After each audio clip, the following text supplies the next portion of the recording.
ini kan luar biasa nih, ya. Iya. Siap. Sebelumnya belum pernah main film, Belum pernah. belum pernah ya. Belum sama sekali. Ini juga pertama menarik kali. menurut saya nih. Ini sebuah keberanian ya. Artinya juga insting seorang sutradara juga ini. Kan kadang-kadang memang sutradara itu punya insting ya. Iya. Punya insting yang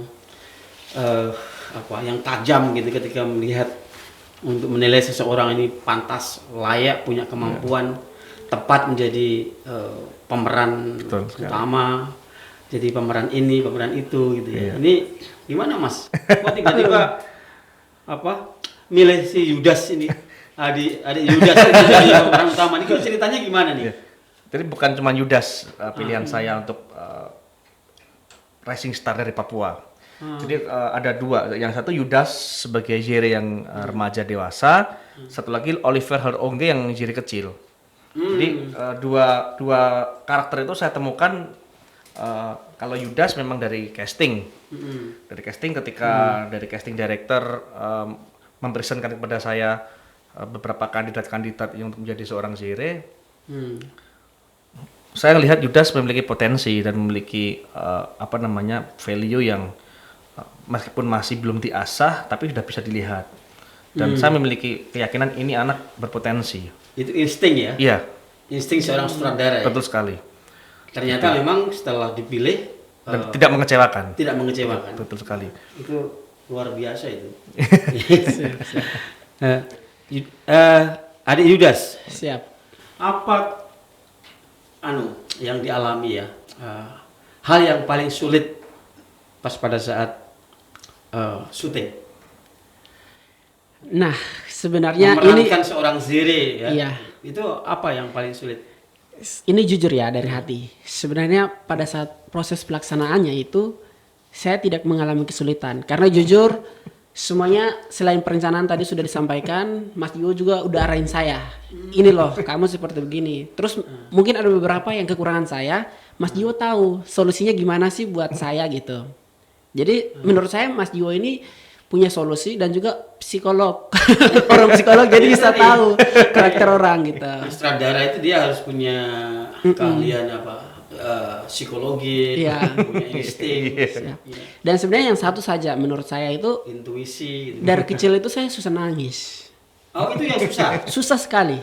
Bahkan maaf waktu ibuku meninggal, saya waktu itu nggak pernah nangis. Ya, di dalam film itu kan ibu Zere kan meninggal ya. Iya, Nah, itu kan dituntut harus menangis, harus sedih kan. betul. Nah, itu susah ya.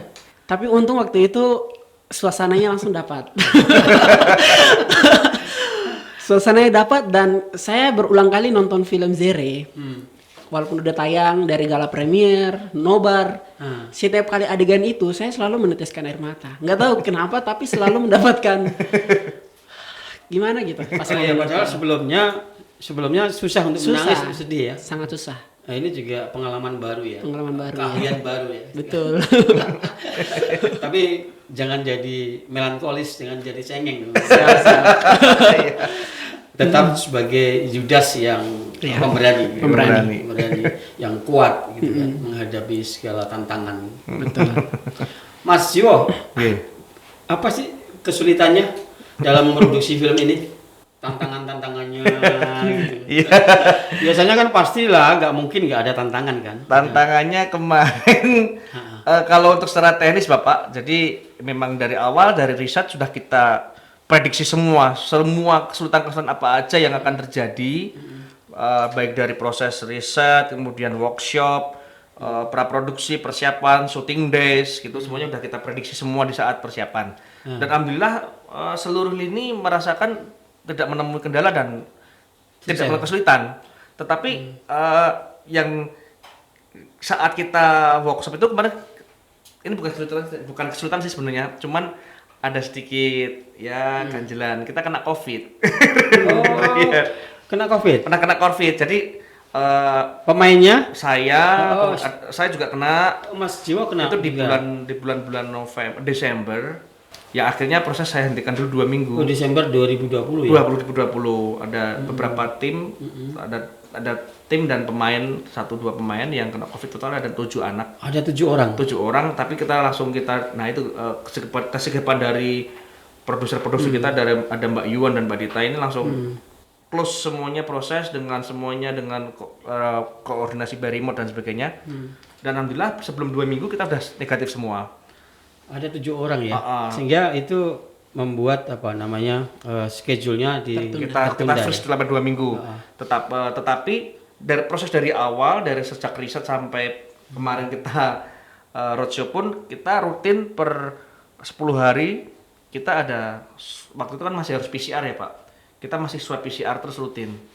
Nah waktu di bulan Desember itu ketika jatuh tempo kita untuk PCR lagi, kita ketahuan ada yang COVID. Karena rutin itulah kita ada solusi seperti itu. Iya, Mas, ini kalau kita tonton film itu ya, itu kan menonjolkan salah satu cabang olahraga silat ya. Baik. Padahal kan yang dipertandingkan kan tidak hanya silat gitu. Baik. Iya, dalam PON itu kan banyak cabang-cabang olahraga. Nah ini menarik ini jadi kenapa Mas Jiwo hanya memilih silat gitu? Apa yang melatar belakangi itu? Baik, jadi kalau untuk kenapa kita memilih silat, pertama adalah bahwa pencak silat ini adalah warisan asli nenek moyang kita, olahraga asli dari Indonesia, Nusantara. Bela diri asli dari Nusantara adalah pencak silat. Itu lokal genius yang ingin saya angkat dari Indonesia itu sendiri. Kemudian terkait dengan Papua, saya kira beberapa olahraga yang memang Papua memiliki kelebihan atau prestasi itu kan orang sudah tahu kalau Papua misalkan beberapa prestasi-prestasi di Papua. Nah ternyata di Papua sendiri punya juara dunia juga Pak. Juara dunia pencaksilat juga punya. Dari Papua. Iya.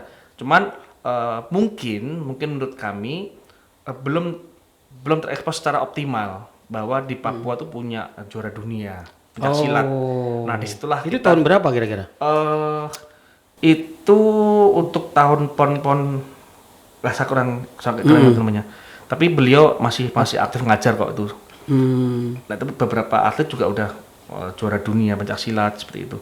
Dan saya kira ini momen untuk pencaksilat di Papua untuk jaya, memiliki prestasi yang sama dengan olahraga-olahraga yang lainnya, dan kita salah satu upaya untuk melestarikan budaya pencaksilat di Indonesia seperti itu Pak. Ya itu ya latar belakangnya itu ya. Betul sekali. Mengangkat olahraga pencaksilat ya sebagai warisan budaya nenek moyang. Betul sekali. Itu.